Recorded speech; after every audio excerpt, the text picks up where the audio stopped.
Parce qu'il y a aussi des violences faites aux hommes, à travers nos agissements, à travers nos actions envers les hommes. Là, parfois, les hommes réagissent aussi de manière violente. Oui, justement. Oui, Est-ce que vous êtes en train de dire qu'une femme ne suffirait pas à un homme? Non, je ne pense pas. Une femme ne suffirait pas à un homme. Déjà, l'instauration de la monogamie, ça a créé trop de problèmes. Puisque la monogamie, c'est quoi? C'est une polygamie de tranchées. Parce que pour la monogamie, qu'est-ce qui se passe? Il y a une au-dedans et plusieurs à l'extérieur.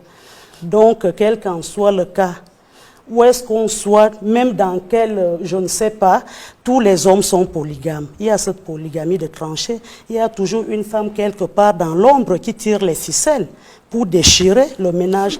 Alors que si au départ, on avait accepté la polygamie, qu'est-ce que le mari ferait? S'il est amoureux d'une femme et qu'il pense qu'il peut la prendre pour épouse, ça serait mieux de la ramener à la maison.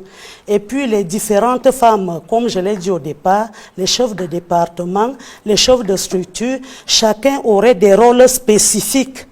Cet ensemble-là produiront donc, je pense, l'éclosion de la famille.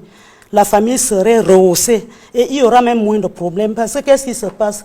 Ces femmes au dehors, c'est la conséquence de cette monogamie qui voudrait qu'une dedans, plusieurs à l'extérieur. Et la polygamie de tranchées, avec tout ce que ça comporte, les femmes à l'extérieur ne restent pas là impassibles. Il y a les maraboutages, il y a des ensorcellements, il y a les maladies sexuellement transmissibles, les enfants monoparentaux et autres. Il y a plusieurs mots. Donc, c'est dû au fait que la femme veut être dans un foyer monogame, oubliant qu'elle aussi, elle reçoit des chocs par rapport à tout cela. Vous voyez, aujourd'hui, on demande trop à la femme parce que les importateurs de modèles ont institué beaucoup de choses dans notre société qui ne s'accommodent pas avec nos réalités. Donc, moi, je pense que pour ce mouvement, c'est un mouvement qu'on doit intégrer dans notre société africaine. Moi, je suis fan, ce peuple de l'Afrique centrale qu'on trouve au Gabon, en Guinée équatoriale, au Cameroun et au Congo.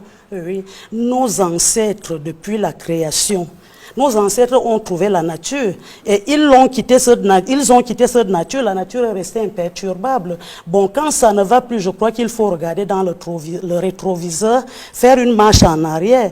Moi, je pense que ce serait mieux que nous soyons tolérantes, nous les femmes, laisser nos maris prendre d'autres épouses.